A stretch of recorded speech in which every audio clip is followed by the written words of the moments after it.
KKR की performance देखने के बाद आज बीसीसीआई ने पक्का गौतम गंभीर को फोन करके कहा होगा, ए भाई कितनी सैलरी लोगे यार तुम? हाँ मतलब आ जाओ यार, क्योंकि सारी दुनिया कह रही है कि केकेआर की सक्सेस के पीछे गंभीर क्रेडिट बनता है।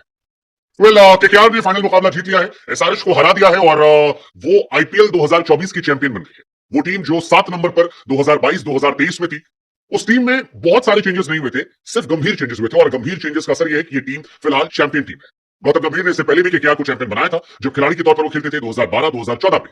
लेकिन उसके बाद फिर केकेआर का डाउनफॉल शुरू हुआ, बीच में कई साल आगे पीछे दाएं बाएं कहानी चलती रही और अब जब ये टीम नंबर 1 टीम बन गई है, ये टीम आईपीएल की ट्रॉफी को जीत चुकी है, तब सवाल यह है कि क्या ये क्रेडिट गंभीर को जाना चाहिए? फिर गंभीर के आलोचक जो है वो कह रहे हैं गंभीर क्रेडिट मारने वाले प्लेयर है, क्योंकि इस टीम के हेड कोच चंद्रकांत पंडित हैं, असिस्टेंट कोच अभिषेक नायर और रियांटेंट डेस्कौशिक है और कैप्टन जो है वो श्रेयस अय्यर। और कई लोग कह रहे हैं कि यार श्रेयस अय्यर ने 4 साल कैप्टनसी की, जिसमें से 3 बार वो फाइनल में या प्लेऑफ से पहुंचे, ऐसे में सारा क्रेडिट गंभीर को कैसे? सारा तो नहीं, लेकिन बड़ा क्रेडिट गंभीर को जाता है और इसकी 2 बड़ी वजह है। पहली वजह है कि यार गंभीर ने इस टीम में केवल 2 चेंजेस किए थे और वो 2 चेंजेस इस टीम के एक्स फैक्टर साबित हुए। केकेआर वही टीम है जो पिछले साल थी या उससे पिछले साल थी। ये हर्षित राणा, वैभव अरोड़ा, वरुण चक्रवर्ती, सुनील नरेन, आंद्रे रसल, नीतीश राणा या श्रेयस अय्यर या वेंकटेश अय्यर, रिंकू सिंह, ये सारे खिलाड़ी, चंद्रकांत पंडित, अभिषेक नायर, ये सब बीते साथ थे। केवल 2 चेंजेस हुए थे। पहला चेंज, केकेआर ने 25 करोड़ रुपए खर्च किए थे मिचेल स्टार्क के ऊपर और उसका सीधा सीधा क्रेडिट जो था वो गौतम गंभीर के पाले में गया था, क्योंकि गंभीर ने ही यह कदम उठाया था। उस वक्त बहुत मजाक उठा। दूसरा क्रेडिट जो था वो था सुनील नरेन से वापस ओपनिंग करवाना, क्योंकि बीते 2 सालों में केकेआर ने सबसे ओपनिंग करवानी थी, सारे एक्सपेरिमेंट कर लिए थे और अधिकतर एक्सपेरिमेंट जो है वो खराब चल रहे थे। लेकिन जब वो सीजन खत्म होता है तो आपको यह नजर आता है कि दोनों एक्सपेरिमेंट जो गौतम गंभीर ने किए थे, वही दोनों एक्सपेरिमेंट इस टीम के सबसे बड़े एक्स फैक्टर साबित होते हैं। आप क्वालिफायर 1 देखिए, क्वालिफायर 2 देखिए, दोनों जगह पर मिचेल स्टार्क ने एक तरफा गेंदबाजी की और फाइनल में या उससे पहले क्वालिफायर 1 में मैन ऑफ द मैच का खिताब हासिल करके अपनी टीम को जिता दिया। और उससे पहले प्लेऑफ के जितने मैचेस थे, वहां पर एक तरफा परफॉर्मेंस जो है वो सुनील नरेन ने बल्ले से कर दी थी। Almost 500 run, 16-17 wicket, that was insane and that's Gautam गंभीर फंड। इसके अलावा इस टीम को स्टेबिलिटी प्रोवाइड की गई। सबसे बड़ी बात है कि आप याद कीजिए कि जब मिचेल स्टार्क आए थे और शुरुआती मैचेस में 4 ओवर में 50 रन, 4 ओवर में 54 रन पिट रहे थे, तो यह माना जा रहा था कि अगर कोई और मेंटोर, कोई और कोच होता तो शायद उसने ड्रॉप कर दिया होता। लेकिन गंभीर स्टार्क के साथ खड़े रहे और ये कहा कि जब सही समय आएगा तो वो डिलीवर करेंगे और Mitchell Starc, like he is known for, कि he is a man for big matches, उन्होंने डिलीवर किया और उसका नतीजा ये है कि केकेआर चैंपियन बनकर सामने आ गई है।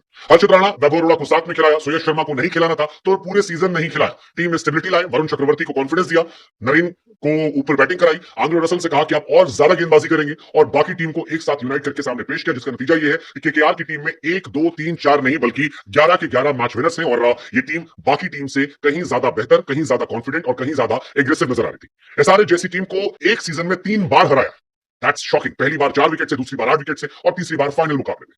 गौतम गंभीर ने बार बार कहा कि जितने भी डिनर होते हैं, पार्टीज होती हैं, पीआर एक्टिविटीज होती हैं, इन सब से नहीं होता। रियल टीम बॉन्डिंग जो होती है वो अप्रिशिएशन से होती है और गंभीर ने अपनी टीम को अप्रिशिएट भी किया, बार बार वो कहते रहे और अब ये बताया कि उनके आने से टीम जो है वो कितनी ज्यादा बदल सकती है, कितनी ज्यादा पलट सकती है। वैसे गौतम गंभीर एक टीम मैन के तौर पर जाने जाते हैं, ये हम नहीं कह रहे, वसीम अकरम ने कहा था। दरअसल 2012 में जब केकेआर जीती थी तब गंभीर को लेकर अकरम ने बताया कि गंभीर ने रिक्वेस्ट की थी मैनेजमेंट से कि जितने भी लोग हैं, चाहे वो स्टैटिशियंस हैं, किटमैन है, उन सबको प्राइस का सेम पैसा दिया जाए, अलग अलग इनाम ना दिया जाए। गंभीर की टीम ज्यादा मैच्योर नजर आई, किसी कंट्रोवर्सी में वो नहीं फंसे, कोई एग्रेसिव सेलिब्रेशन इस साल दिखाई नहीं पड़ा, किसी भी अपोनेंट को डिसरिस्पेक्ट नहीं किया, मैच जीते, हैंडशेक किया, हक किया और उसके बाद वो आगे बढ़ते गए। और यही वजह है कि अब जब सारी कहानी क्लियर है और ये टीम जीत रही है और फाइनल में इन्होंने इतिहास सोचा कि एसआरएच जो 6 ओवर में 100 रन मारती थी वो 113 पे ऑल आउट हो जाती है, तो फिर क्रेडिट तो गंभीर बनता है। और शायद यही क्रेडिट का असर है कि गंभीर को बीसीसीआई भी नजरें दौड़ाकर देख रही है और कह रही है कि गंभीर सैलरी कितनी लेंगे आप, मतलब बता दीजिए सर।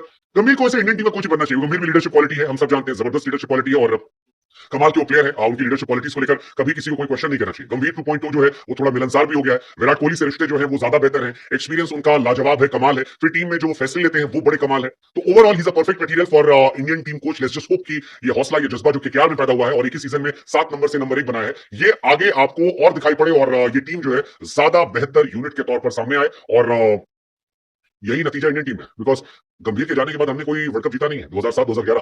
लेट्स जस्ट होप कि गंभीर का अनुभव इंडिया ही काम आए और इंडिया एक अच्छी सी ट्रॉफी उठाए। डब्ल्यूटीसी से शुरुआत इसकी हो सकती है, लेट्स जस्ट होप कि इसकी शुरुआत डब्ल्यूटीसी से हो। क्या बोलती पब्लिक कि क्या आपकी सक्सेस में कितना क्रेडिट गंभीर का? 10 में से लिख दीजिए।